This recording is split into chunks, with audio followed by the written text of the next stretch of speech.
Welcome, Jordan here. In today's video, I'm going to be talking you through a very simple daily practice that you can implement to essentially shift yourself into a new timeline. Now, we're going to get into what all that means in just a second, but what we're really doing here is we're aligning our internal architecture, our internal state of being, and the actions that we're taking from that place with the outcome that we are aiming to bring into our life. Now, for this specific example, we're going to talk about business, we're going to talk about a certain income, just so it's easy and tangible for everybody to understand. And what we're going to be doing here is walking you through the process of really going from where you currently are right now to being in alignment fully with that point B, which is unique to you. And we're going to go through a couple of different points. I'm going to share my screen in just a second, and we're going to dive into this step by step. But really, what I want you to do is keep at the back of your mind throughout this video, where am I showing up from an old identity? Where am I showing up from a place that is no longer actually serving me going into moving towards this outcome that I'm aiming to bring into my life? And maybe you're already in momentum. You're likely already taking action towards something. And if you find yourself running in circles sometimes, or you find yourself setting goals, writing down visions and things like that, but for some reason there's things that just aren't clicking, then there's tests that you're receiving that you're not passing. And in this video, we're going to give you a simple daily practice to help you get through that journey and accelerate the path to aligning yourself with that point B that is unique to you. So without further ado, let's jump into it. I'm going to share my screen, and we're going to kick it off with a quote from Viktor E. Frankl: "The free will to choose. At every moment, we have the free will to choose who we are going to be at every single second of every moment." And that's going to be the core theme of this video. And this quote really encapsulates this very well. "The one thing that you can't take away from me is the way I choose to respond to what you do to me. The last of one's freedoms is to choose one's attitude in any given circumstance." And it's so powerful. And for context, if you haven't read this book, this man was one of these survivors of Auschwitz in the concentration camps on a day-to-day basis. And they basically took everything away from him except his ability to choose, his ability to be in his own state of mind, regardless of what's going on around him. So there's so much wisdom and so much power in that. So I would definitely recommend checking that book if you haven't done already. So that's a good anchor point for us to begin with. So what we're going to do now is we're going to look at, well, what is a timeline? Well, let's look at this, okay? So you today is, let's say, point A, and point B is you experiencing a certain income, a certain profit level, or a certain level of fulfillment, right? It could be love. It could be anything at all. Essentially, what we're looking at here, it is the highest version of yourself. It is your most aligned identity. Another way to look at it is a state of pure leadership, right? Instead of being in survival, you're in a state of leadership. So if you imagine this as a straight line, now, like, of course, we know life isn't a straight line. It would be amazing if it was, but we're going to try best align ourselves so that we can make it as straight as possible to go from A to B throughout this video, okay? And if you look at every decision that you make, it's kind of like a fork in the road. You can go one way or you can go the other way. Every emotional state nudges you on a new branch in a new direction. Think of it as a GPS routing, so that when you take like a wrong turn, you'll still get there, but it might just take 3 times longer to actually get there unless you realign quickly. And that's really what we're doing here. When we talk about realignment, we're talking about looking at the internal workings of what's going on in the inside to be able to fuel certain actions, decisions, and behaviors to then greater align yourself with the point B, okay? So let's go a little bit deeper here. If we look at point B, let me just zoom out a little bit. Point B is a frequency, not a goal. So frequency would be another way to look at it. It's a way of being, and a goal would be a destination. So it's not about being, at the destination. It's about embodying the frequency. It's about embodying the way of being that is going to allow you to align with that. The universe can only honor your free will. So we talked about free will, your ability to choose at any given moment. The universe must honor that, right? You choose the timeline at every single moment. A proactive approach to this, right, would be acting from the identity of point B. You're already acting as if you are already there, right? As if you're already that person.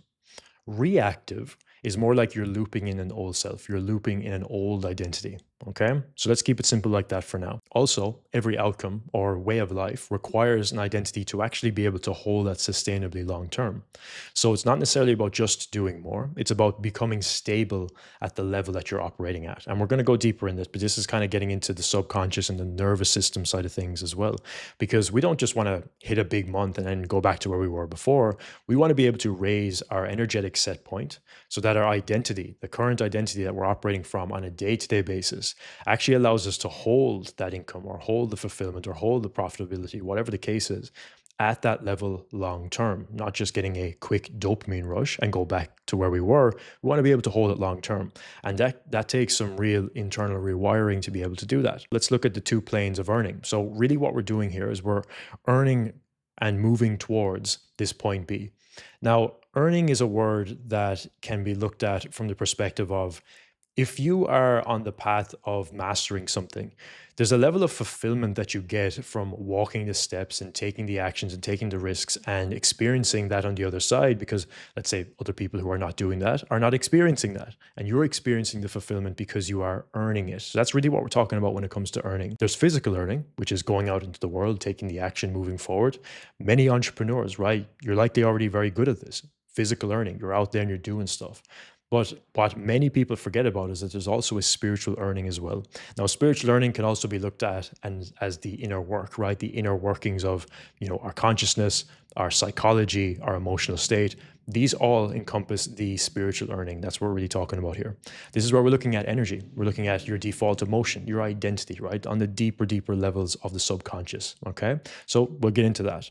And when we look at the overall point B, the frequency of point B, it's going to be coming from these higher level emotions here. Now, of course, we're never going to live solely in one emotion. We're always fluctuating as human beings, right? But the more that we can live in this state of reason and integrity and the spiritual paradigm, the more that we are experiencing the love and the fulfillment that we truly want at the deepest level. And we are experiencing what it means to be in an abundant state. But the abundant state doesn't come from you experiencing a certain income, right? Because you can be in a state of scarcity and have money and be fearful of losing the money. That's not an abundant state. An abundant state is a state of being. It's not an income level, right? So there's some subtle differences there. But most of the world live in survival. Okay. And that's not better or worse. It's just where we all start our journey. We start our journey in survival. And when we are on this path of aligning ourselves with the point B, it means we are moving into a higher level of emotions, right? Our emotions are, let's say, for lack of a better term, improving. They're becoming more positive. Our default emotion is not fear. It's not grief. It's not shame. It's not guilt. It's more of a state of courage, more of a state of neutrality, willingness, acceptance, and also love, reason, peace, and joy, right? Experiencing those as well. And as we experience more of these higher level emotions, we actually align ourselves greater with the point B that we are looking for. Because that outcome that we're really looking at here, it's a frequency. Because you want money in your bank account to feel abundant. But what if the alternative way of looking at this was getting into that abundant state and then receiving the money as a secondary, because that's what the money flows to? But hopefully that makes sense so far, right? We're looking at the map of consciousness as really just a scale of like, where are we sitting right now? So you could even just ask yourself, like, where do you spend the majority of your time? Because if your point B is a certain income level or a certain milestone, then it's going to be somewhere up here on the upper echelon of the map of consciousness. But if we are constantly living in survival all the time, we are energetically pushing that away on, on a deeper level in the unseen. And this is the thing, because we're talking again about holding this long term. You can live your life in survival and fear and guilt and shame and create content and go out into the world and send cold DMs and do everything you possibly can to create results that way. And trust me, I've been there. With brute force, you can do it. But being able to hold it long term and actually be in a state of peace and to have profitability and to be relaxed in the business, coming from a place of fun and enjoyment, it's a different state of being. And that's not going to come from living in a survival paradigm. So we do need to raise in our levels of consciousness to be able to experience those higher levels of emotion, to be able to then live up in that space, to then go on the journey to be able to receive these outcomes, but not because we need them, because they're just a byproduct of our energetic frequency. And then we're able to hold them then long term because of that as well. So again, we're not looking for quick wins here. Of course, they're part of it. We're looking to be able to hold this long term and sustainably. So you don't force point B, you match it. So let's move on. Let's keep it rolling. So let's look at now the timeline shift. Let's look at a couple of key things we have to just know when it comes to the timeline shift itself. So a timeline shift is when you stop letting your current circumstances dictate your decisions and instead start making decisions from the place that you want to be, right? It's the simplest way to put it. So you're always on a timeline, you're always on a trajectory, you're never going backwards, you're never stagnant, you're always moving in a certain direction towards a certain result. But every choice you make either accelerates the result that you are aiming to really bring into reality, or delays the result and gives you a different result. Okay, so there's always kind of two different ways you can go. And we talked a little bit about reactiveness and proactivity. Let's go a little bit deeper here. So reactiveness is more of like the stress, like the victimhood, the fear.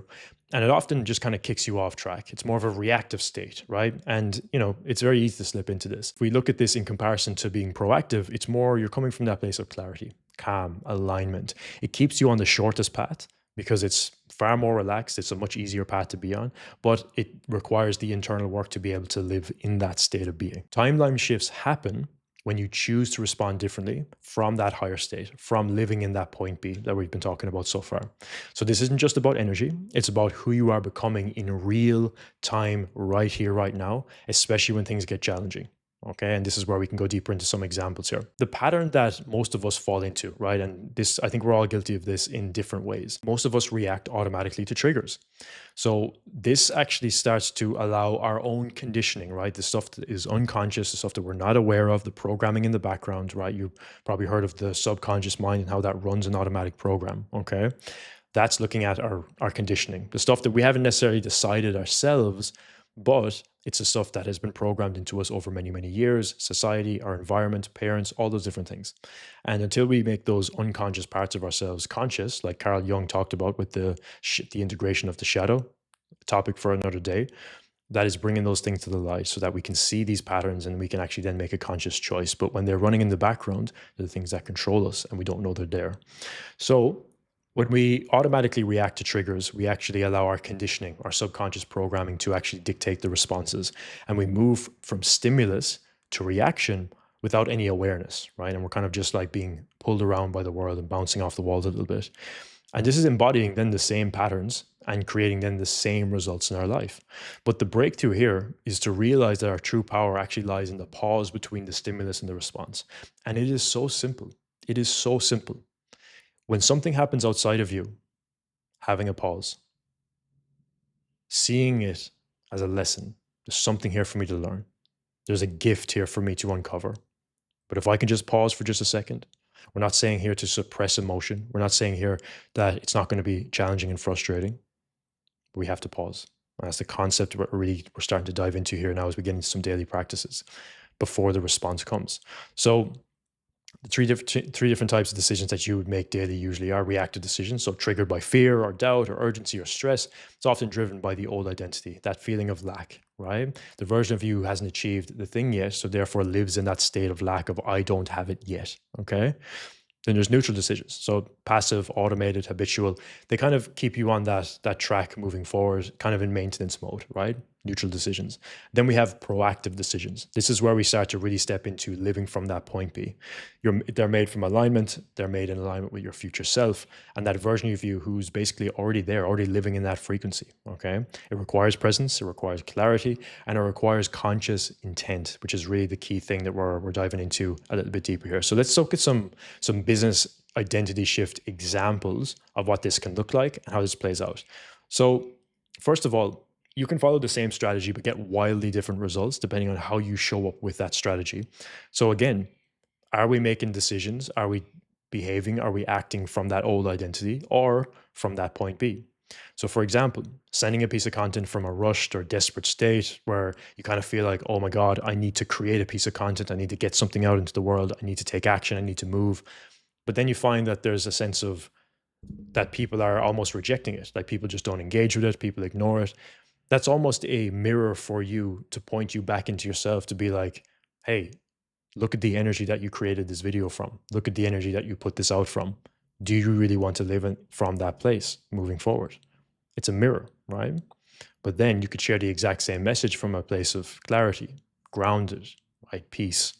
And then people start to lean in. And that becomes a signal then to be like, okay, this energy that I brought to this piece of content, for example, is the thing that people are responding to. It's attracting a different type of client. I'm now speaking to people in a different way, and people are resonating with this. All these minor tweaks, they're all mirrors, okay? But when you start to go on the path of like, hey, I want to live in greater alignment, I want to figure out some of these things and why I'm feeling all this resistance, then these mirrors are going to be subtle things to give you hints as to which is the right way to go for you. Okay. So let's do a comparison here. Let's look at it in the context of doing a launch, but there's no sales, there's no bites, it's a launch and it didn't go so well. Okay. So a reactive identity we're looking at here, panic sets in. Maybe you lower the price, you change the name, or you ghost your audience, you kind of hibernate a little bit and sit in the thing that's coming up for you and feel that kind of lack come up when nobody responds the way that you thought they would. And then you assume that, hey, this isn't working, or there's something wrong with you, or there's something wrong with the offer. And then you jump into the next shiny thing, and you think it's a strategy, and you think you need to fix this, this, and this. And of course, you may be right. Some of those things may be relevant, but you can see here in the sense with how we're talking about here, it's a reactive state. It's a reactive state of being. You're falling into the scarcity and the lack. And the interesting thing about this is that when you look at this type of timeline, money does not flow easily to the energy of scarcity and lack, because money is in abundance and money is an energy. And if money is an energy and it's an abundant energy, then it would make sense that it doesn't flow to a state of being that's in scarcity and in lack, right? It comes back to the map of consciousness here. You could correlate love to abundance, just that infinite expansiveness of what that represents as an energy. Down here in fear, it doesn't necessarily align with that type of being. So let's go deeper. Let's look at it from a proactive state, right? If you treat the no sales launch like market research, for example, you kind of pause and say, hey, what's this telling me? Like, what is this really telling me about myself? You zoom in on the messaging. Was it clear? Was it specific? Did it speak to someone on a core problem? All these different things you could ask yourself. You could ask your audience, like, what confused them? You could reach out to some people and like, hey, like what didn't resonate with this, for example. You could go off and you could relaunch with sharper language, renewed energy. And this time people they come and they lean in. So this is a timeline shift into certainty, and money flows to that type of energy. Certainty allows you to be in alignment with love, with acceptance, with neutrality, all these different emotions. That's what certainty brings, and money flows to that energy. If we're looking at it from the lens of proactivity, proactivity isn't just about planning ahead. It's about making decisions from the identity of someone who's already successful rather than reacting from the fear of not being there yet. Very subtle nuances, but it's coming back to understanding and knowing who you are, regardless of, let's say, the income that you're making. Because when you have to live from that point B, there's an element there of almost fake it till you make it. Even though I don't like to use that term, it kind of is leaning towards that type of way of being, right? Because you are living from the point B as if it's already done, because you know your worth, you know your value. And if there's any questions coming up around like, hey, well, how do I actually go about feeling that within myself and being certain within myself in that way without the result, well, that's where the inner work comes in. That's where you got to go deeper within yourself to ask yourself those questions as to why you feel the lack in the first place anyway. And this is where the journey gets a little bit deeper. Let's look at this now from like a timeline mapping perspective, right? Because if we were to look at each decision on a day-to-day basis, is like the fork in the road. One path speeds up the progress, one delays it. And which path you take depends on how you're showing up, not just in like what you do specifically, but the energy and the intention and the identity behind it. So let's do like a comparison here. If you were to look at the reactive path, it's more like this. It kind of comes from point A. It's like this. And it's kind of coming back to those subtle moments throughout the day where things aren't going right and you fall back into a low frequency and then you're all up here and you get the point. You're going all of this direction up here. And eventually you will get to point B. It'll just be a pretty tough road and many people will quit along the way.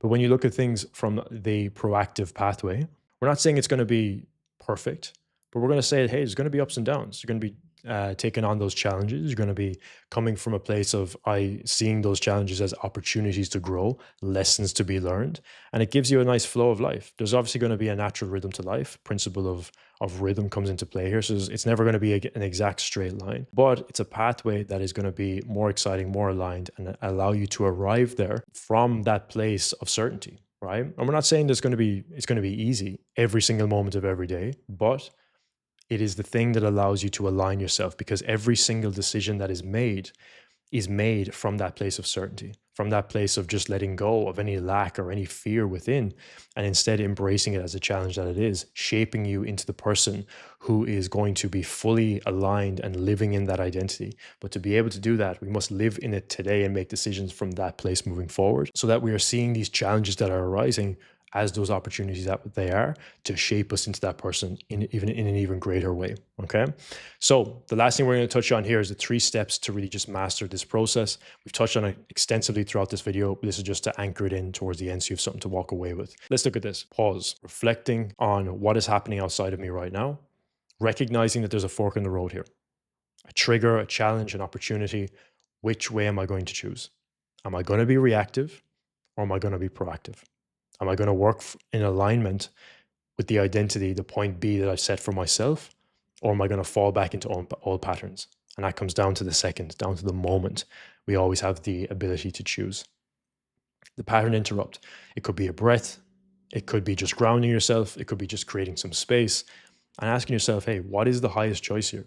Like if I was already experiencing this result, how would I act from that place? What decision would I make from that place? Would I slip into fear? Would I get overly attached? What would I truly do? And the last point then is to proceed. So choose the action that aligns with that future identity, not the current emotion. So as we look at this journey overall, what we're doing here is we're repeating this pattern, right? These 3 steps that compounds the momentum that shifts into a new timeline. And that new timeline is in alignment with the outcome that you have aimed to create. So both of them are in alignment, both you internally, the actions that you're taking, the decisions that you're making, and you now can hold that outcome long term. So with all that being said, there's many different ways that this can show up in your life. And we're not saying that, hey, this is going to be a walk in the park. A lot of the times, this is a challenging thing to keep at the back of your mind, but it is the simple thing that at every moment you have the capacity to choose. You know, throughout this journey, this has come up many times in my life as well, especially when things go wrong, right? When a client leaves or a launch doesn't go as well as it could have, or some of the examples that we gave here. We always have the ability to choose who we are going to be in that moment. And what we choose in that moment actually allows us to step into that leadership position to be in alignment with the outcome. Because if we were to just keep reacting to everything, then what we're telling the world, what we're telling the universe, whatever your spiritual beliefs are, what you're telling God, is you are telling them that you are not ready for this because you're not able to hold it, because you're still reacting. You're still slipping into old patterns. You're still slipping into an old identity. And the more that we do that, the more that we ingrain that over and over and over again, it becomes harder to reprogram that. But we always have a choice at every single moment which direction we're going to take that. So that brings me to the end of this video, guys. Let me know what's coming up for you. Drop it in the comments below. What stuck out to you? What are you pondering right now? Is there a question that you have? Would love to hear it. And I will see you in the next video.